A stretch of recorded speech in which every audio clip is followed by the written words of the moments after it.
Chapter 30 महान हत्या। Dick, जिसने जंगल में लड़ाई की पहली गड़गड़ाहट सुनी थी, पेड़ों से भागते हुए उसने कटवा को खड़े होकर कचलोट को तालाब में आते हुए देखा था, लेकिन उसकी नज़र उस पर नहीं थी। लड़ाई का रोमांच और किनारे पर खड़ी नाव को चोट लगने के डर ने उसे किसी और चीज के बारे में सोचने से रोक दिया। फिर जब कछालट अलग हो गया तो वह भी पेड़ों के बीच से भागता हुआ, चिल्लाता हुआ, उत्साह और मृत्यु में शामिल होने की इच्छा से पागल हो गया। वह पानी के ऊपर लटकती शाखाओं के बीच से लड़ाई के बाद उठे झाग और उसके पीछे आती हुई सीगल की लंबी कतार को देख सकता था। सीगल पहले ही नीचे आ रहे थे। उनका ऊंचा बादल टूट चुका था और जैसे कि चलती हुई सीढ़ी पर वे एक बड़े वक्र में नीचे आ रहे थे जो टूट गया और लगभग मृत विशालकाय जीव के चारों ओर फड़फड़ाने लगा। अब धीरे धीरे बिना जीभ के फटे हुए, आधे से अधिक आंतों से रहित चट्टान के टूटने की ओर बढ़ रहा था। ऐसा लग रहा था मानो वह समुद्र में जाकर अपनी खोई हुई आज़ादी को पाने की आखिरी कोशिश कर रहा था। उस पर चरने वाले, उसे चीरने वाले शार्क बेपरवाह थे। वह समुद्र में जा सकता था या लेगून में रह सकता था, ये सब उनके लिए एक ही बात थी, वह उनका था। बर्गोमास्टर और बोसुन झनकारते, चक्कर लगाते और झपट्टा मारते हुए बेपरवाह थे। जब तक वह डूब नहीं जाता तब तक वह उनका था।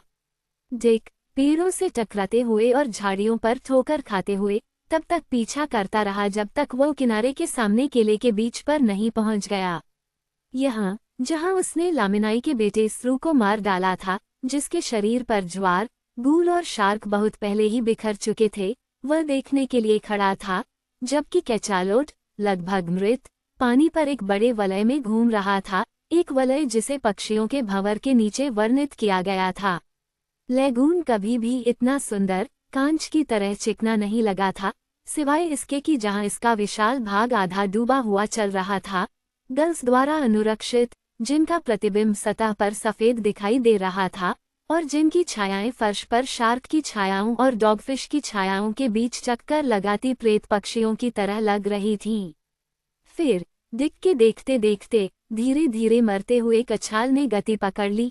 गति बढ़ने के साथ ही वह पानी पर ऊपर उठता हुआ दिखाई देने लगा, विशाल द्रव्यमान स्पष्ट दिखाई देने लगा, उस चक्र में घूमने लगा जिसे प्रकृति ने सभी चकित या भ्रमित प्राणियों के लिए निर्धारित किया है। जैसे जैसे गति बढ़ती गई, शार्क एक पल के लिए रुक गईं, दर्जनों काले पंख पानी की सतह को तोड़ते हुए दिखाई दिए। गल्स ने अपना शोर बंद कर दिया, धुएं के एक कुंडल की तरह चक्कर लगाया और लेगून पर सन्नाटा छा गया, जिसे केवल मछलियों की भीड़ और सूर्यास्त की पहली आग के साथ चट्टान की बड़बड़ाहट ने तोड़ा। डिक बिना हिले डुले तब तक देखता रहा जब तक तूफान गुजर नहीं गया। विशालकाय जीव कछुए की तरह धीरे धीरे आगे बढ़ रहा था, जबकि शार्क के पंख गायब हो गए और एक गूल उस पर बैठ गया, जैसे गूल स्रू की छाती पर बैठ गया था। जब वह घर लौटा तो कटवा कहीं नजर नहीं आई। उसे उसकी कोई चिंता नहीं थी, उसका मन उन चीजों से भरा हुआ था जो उसने देखी थीं। उसने अपना खाना खाया और बिस्तर पर चला गया, लेकिन वह सो नहीं सका। कटवा बिना खाना खाए अपनी झोपड़ी में खुली आंखों से पत्तियों के बीच से दिखाई देने वाली तारों की रोशनी को निहार रही थी, सो नहीं सकी। उसने उसे वापस आते, खाना पकाते और घर में गायब होते देखा था। उसने कभी उसे नहीं बुलाया था जैसा कि वह आमतौर पर तब करता था जब वह खाने के समय अनुपस्थित होती थी। उसने उसे कभी नहीं बुलाया जब तक कि उसे कुछ काम ना करना पड़े, खाना बनाने में मदद करने के लिए, अपने भाले उठाने के लिए, नाव चलाने के लिए। वह उसके लिए उस मछली से भी कम थी जिसे उसने अभी अभी खाया था या जिस चटाई पर वह लेटा था। अब जाकर उसे यह एहसास हुआ। धीरे धीरे धीरे धीरे धीरे धीरे उसके चेतन मन पर तमिनान का बंधन टूट गया था, ताकि उसका दिल इंसानों के दिल की तरह धड़क सके और उसकी आंखें उसके दिल को दिखा सके कि वह क्या चाहता है।